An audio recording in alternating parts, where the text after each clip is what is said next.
เดี๋ยวเขาซื้อเกมเด้อไปแฟกับเขาเนาะ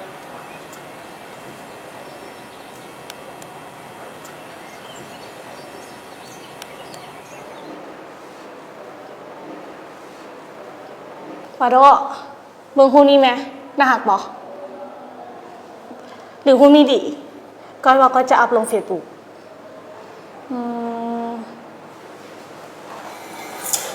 ฟาโดก้อยจำพวกนี้ฮันก้อยอัพฟาโดห้ามหอมก้อยเด้อจะอัพแล้วได้จุ๊บ1 2 3ก้อยอัพแล้วเบิ่งแม่โมโห2อะไรล่ะ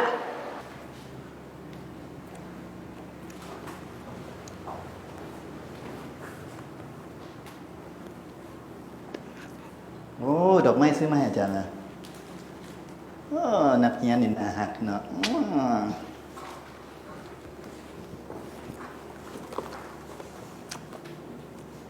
เอ้าวัยรุ่นเรียนหนังสือประจำที่ตั้งใจเรียนลูกตั้งใจเรียนก่อน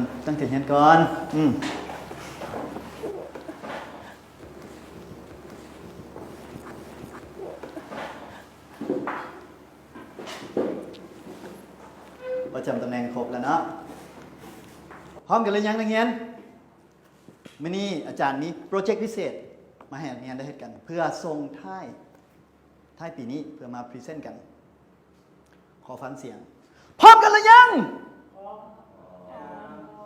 เงียบแท้กินข้าวมาหรือเปล่าลูกเลยเอาวัยรุ่นพร้อมกันเลยยังพร้อมสุดยอดเลยอาจารย์ก็ไปในห้องมาก่อนเหรออาจารย์ห้องเมื่อกี้นี้พร้อมกันเนาะโอเคเส้นบทเสียเวลาแล้วเริ่มกันเลยว่าเจ้าหน้าฮักอยากจะฮักเจ้าหมดใจฮักหูบอกว่าเจ้าสั่งสดใสเจ้าเฮ็ดให้โลกนี้สวยงามละเจ้าหูหรือบอกเจ้านั้นสั่งอ่อนหวานเหมือนกับเศรษฐีดาในนิทานเพียงได้เห็นด้วยตายังรู้สึกดีถ้ามีโอกาสได้ฮักกันจริงคงดีกว่านี้หูบอกว่าเจ้าเฮ็ดให้ใจได้สั่นไหวและเป็นคนเดียวที่เห็นให้คอยเกิดมีความฮักกันทันใดเจ้าหน้าฮักก็สดใสเจ้ายิ้มหวานเจ้ามีทุกอย่างที่ใจเคยต้องการว่าอยากจะเก็บอาการอีกแล้วในคำถามว่าเราจะฮักกันได้บ่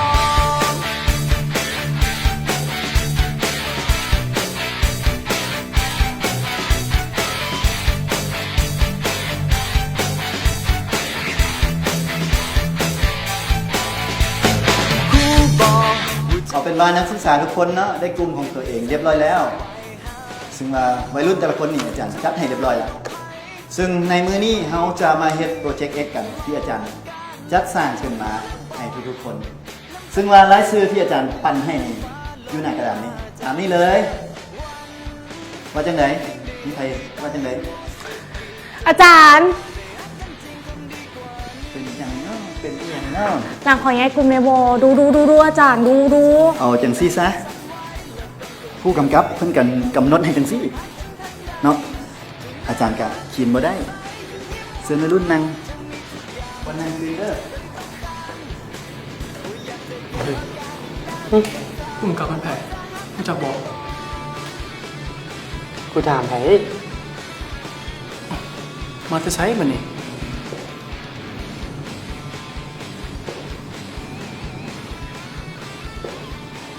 เอาเป็นมานะ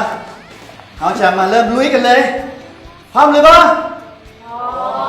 บอกโอ้ยแหงพร้อมเลยป่ะโอเค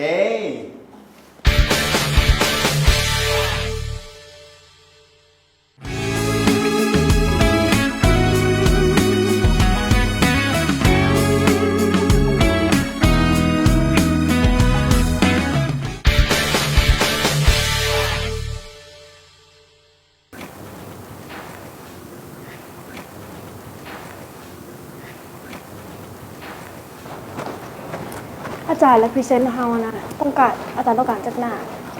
หรือว่ามีเงิน แหล่งข้อมูลให้พวกน้องบอกอาจารย์ เครื่องนี้สิให้ไปไว้ใส่ ดอกไม้งามๆสำหรับคนงามๆคืออาจารย์นาดินอาจารย์เลือกเองนี่ เขาเป็นอย่างของเราวะอาจารย์เขา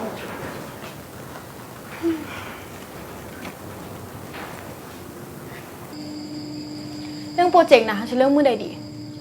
เรื่องโปรเจกต์นะ แล้วแต่นาเดียเลย แต่เรื่องอาจารย์คิมนะโมไหวสิเว้าดอกไม้งามๆสำหรับคนงามๆคืออาจารย์นาลิน มันคือ ว่าแต่ถ้าผมเป็นอาจารย์นาลินนะเป็นจีจังไงเขาบ่เลือกบ่ได้ว่ะ สบายดีสาวๆมันอยากกันอยู่ก็สิมวนเนาะเฮ้ยขนมนี้มันแซ่บไดเก็บตั้งใจซื้อมาให้นาเดียเลยนี่ ใจอันนี้ ก็เป็นแต่แซบอยู่ มาเท่านี้มันบอกใครเลยจะไปทำไม เฮ้ยของนำบ่ได้ว่ะให้คือคนบู๊จักกันเลยนี่ โอเค เกมอย่างนางมันบอก แมนขอแนะนำดู ให้จิไปว่าอย่างเกมได้ เกมอย่างนางมันก็เป็นชีวิตของเกม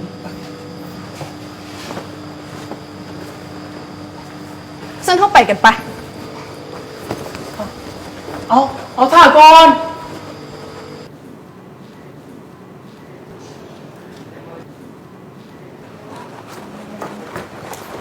หยุดเกี่ยมบ่ได้นำเข้ามาแล้วตะกี้นี่ที่เราเห็นน่ะมันบ่แห้งเกินไปมันบอก เพิ่นสิไปอีตนมันเฮียก็เขาว่าซังนี่มันยังหน่อยไป เพิ่นคิดถึงตอนมันเคยมาหยอกกวนเพิ่นมึงแม่ มันก็แมนอยู่แต่เกมเราอุตส่าห์ เพิ่นลองคิดเบิ่งเด้อถ้าเกมฮู้เพิ่นกับรัศาเป็นคนเดียวกัน มันสิเฮ็ดจังได๋นี่สิมันนำจีบเพิ่นอยู่ซะบ่ เขากับบ่ฮู้คือกันว่าเที่ยวมันเป็นเนี่ย เขาก็ว่ามันคือสิเป็นบ้าไปเลยแหละ อย่าเลยจ้ะไป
โอ้ดอกไม้ไผ่นี่ของอาจารย์นะงามโอ้เลือกมาเลยสิ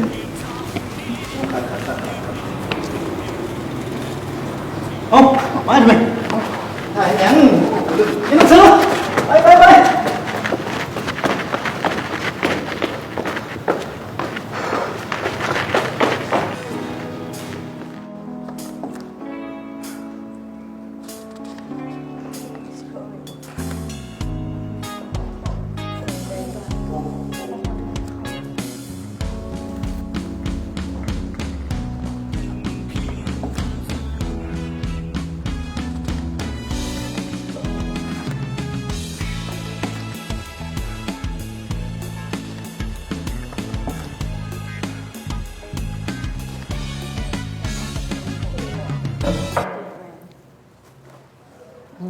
โอเคแล้ว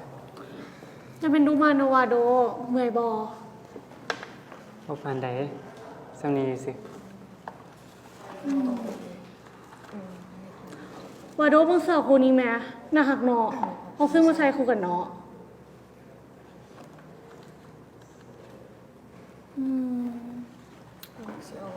วาโดเรื่องเฮียนเขาไปเบิ่งหนังกันเนาะ มื้ออื่นเด้อมื้อนี้เขาบ่วาง ว่าเล่นกับเนื้อเดี่ยวไปน้ำกันเด้อไปหลายคนจังมวน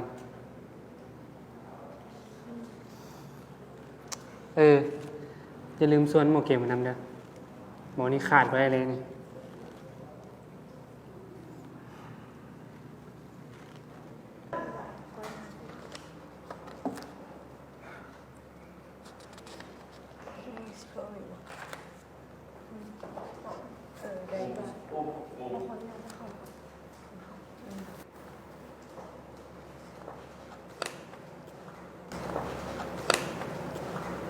ล้มอย่างกี่วัยรุ่นเริ่มเกี่ยมแล้วอ่ะวัยรุ่นคนนี้มันไหนเนาะ อันลินยาเราไม่ได้อยู่กลุ่มพวกหลานเราอยู่กลุ่มอื่นพุ่นนะสงสัยเราคือสิขาดกลุ่มเราบ่พอส่วนใหญ่เราก็หาพอแต่ผู้ชาย ดีแท้ดูกับกลุ่มตีเสื้อได้ลูกตั้งใจเฮียนลูกตั้งใจเฮียนเอาไปที่ไหนเกี่ยวมาใส่ละ ได้หลายตื่น ตั้งใจได้แต่ไม่เจ้าตั้งใจได้กูชอบโอเค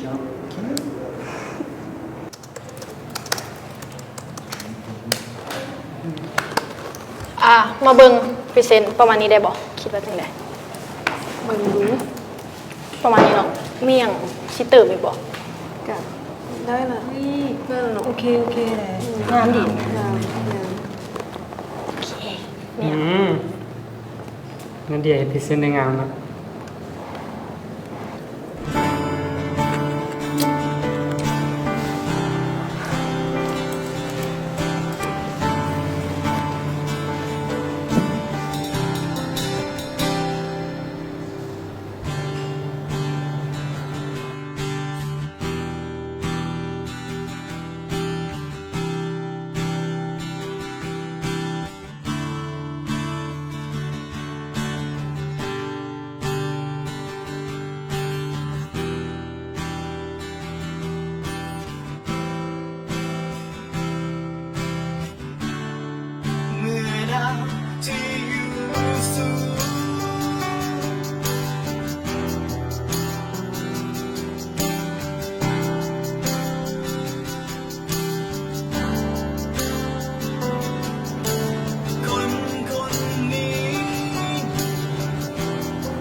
อันนาเดียเนื้อในขบหมดแล้วมันบ่นี่มือไปทอดเสร็จแล้วนี่เนื้อในหั่นน่ะขบหมดแล้วหวะ ก็ครบได้ถามมีไผอยากเอาหยังมาเพิ่มใครเอาหยังมาเพิ่มบ่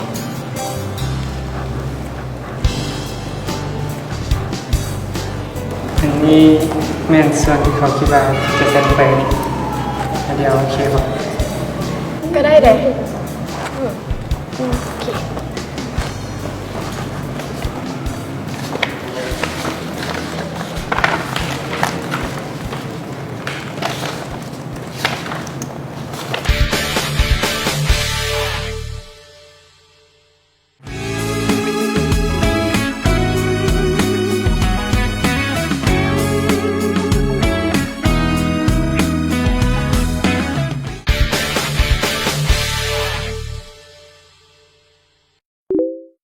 สบายดีนะเดีย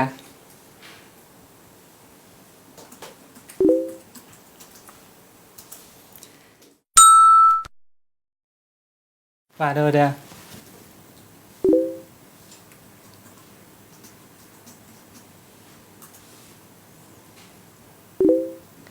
นาเดียเขียนพรีเซนต์กันแล้วละ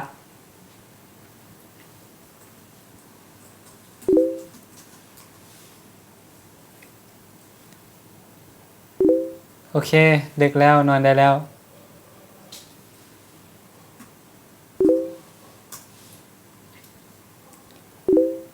ฝันดี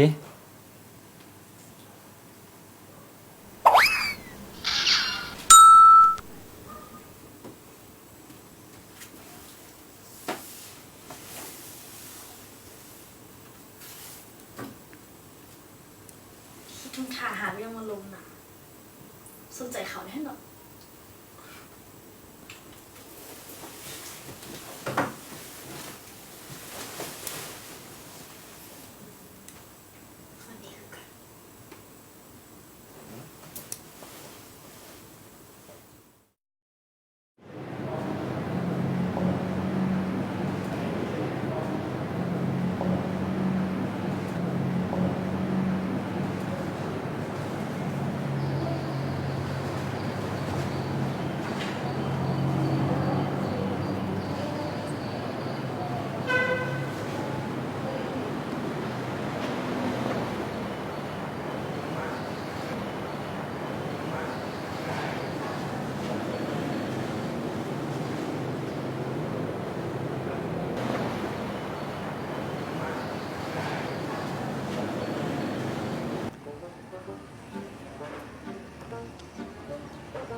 สวัสดีอาจารย์นลินทร์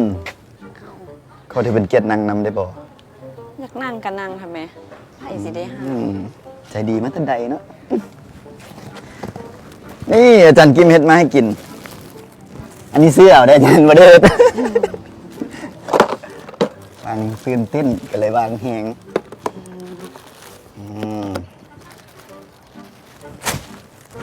ไปใส่เดือนหน้าอาจารย์ผมงงไหมอาจารย์เราต้องรู้จักประหยัด นี่เข้าหุงเองนี่อาจารย์ เข้ากับหุงเอง พิเศษไข่เล่นสองพิเศษนะอาจารย์พิเศษตลอดเดี๋ยวตรงนี้ ปองปลานี่เพื่อไว้บางเทื่อโอ้ยปิดเบิ้ง ยันโบอิมอาจารย์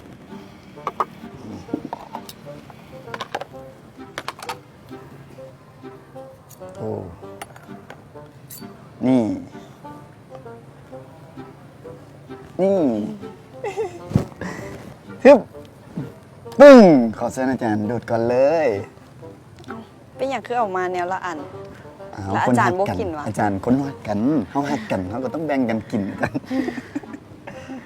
เชิญนะครับอาจารย์ดูดกันเลยแบบนี้ปึ้งอาจารย์ดูดเฮาสิบ่เว้ายาวเนาะเชิญอาจารย์เปิดพระเข้าสามัคคีกันเลยสองคนเนาะ ตะไคร้ฉันไม่ตะไคร้เอารอดนะ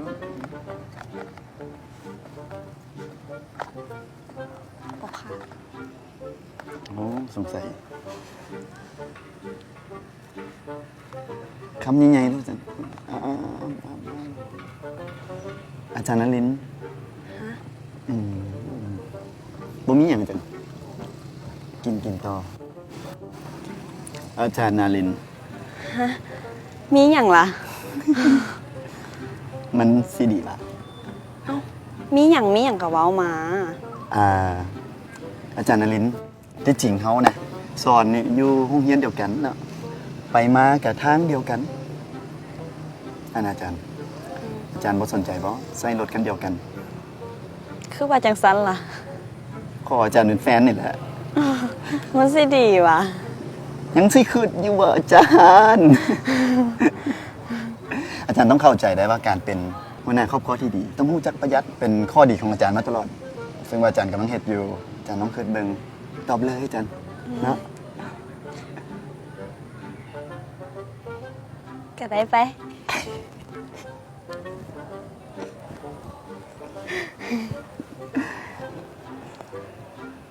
กินต่ออาจารย์กินโอ้ยได้แฟนแล้วดีใจเด้ แซ่บบ่อาจารย์ตื่นเต้นเนี่ยอาจารย์ ฟันล้มกันไหมเนาะ เฮ้ยมันเศร้าคนนั้นอยู่ลุงกันไหนนะน้องส่งสันลุงน้องยังก่ายหน้ากูเว้ยแล้วมึงพอจังไหน ตั้งแต่ น้องเฮ็ดกระเป๋าตก แล้วมึงก็ทำอะไร แม่บ้าว่ะกูว่าน้องมันจะอ่อยกูบ้าปะ ความห่วงตัวเองว่าที่บอก เฮ้ยบอกสินะเรื่องนี้ไปจีบเลยนี่เอาบอก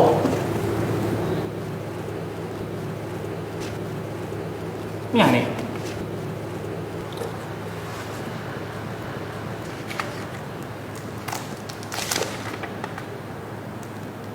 เฮ้ยคักเว้ยไม่ได้เองวะ เมื่อนะ เอ้าแล้วไผ่ไทยสัน กูอยู่กับมึงมึงถามกูเลยกูจะไปถามไผ สนีแหงเนาะมึงนี่ตอนมัธยมมีคนให้ไหนกันต่อเสี่ยงก่อน นั่นแหละเสียงว่ะ เสี่ยงนะ กอีด่ามันเองจือบุได้อ่ะ นี่เหรอ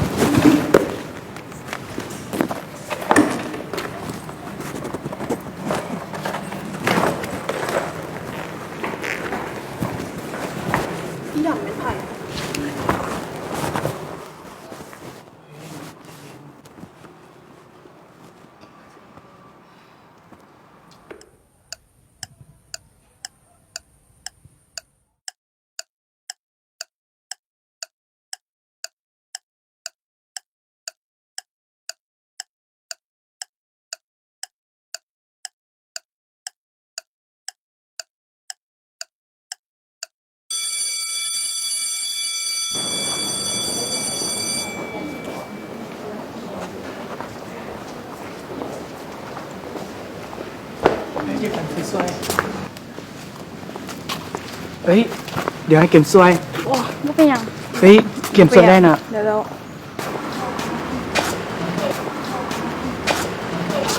เฮ้ยแล้วกินไอ้บอบบี้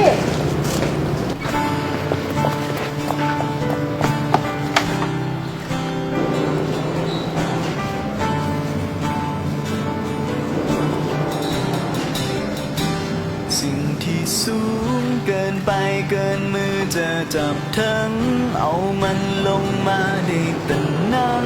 เบิ่งมันไกลๆเมื่อหัวมันคงบ่มีทางที่คนธรรมดาคนหนึ่งจะได้อยู่ใกล้สิ่งนั้นเท่าใดยังไกลตายังห่างไกล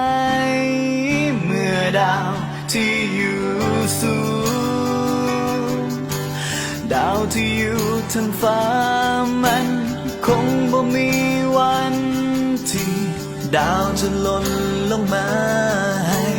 คนคนนี้ได้ครอบครองเป็นเจ้าของเหตุ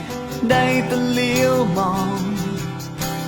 ขอเอื้อมดาวอยู่ไกล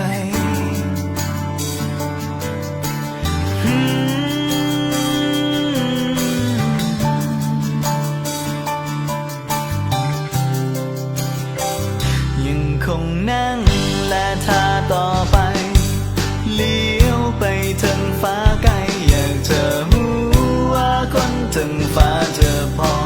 มีเวลาเลี้ยวลงมาหรือบอกให้คนธรรมดาคนหนึ่งได้อยู่ใกล้ดาวดวงนั้นเข้าไปบอกไกลตาบอกห่างไกลเมื่อดาวที่อยู่สูงดาวที่อยู่ทั้งฟ้ามันคงบ่มีวันที่ดาวจะหล่นลงมาให้คนคนนี้ได้ครอบครองเป็นเจ้าของ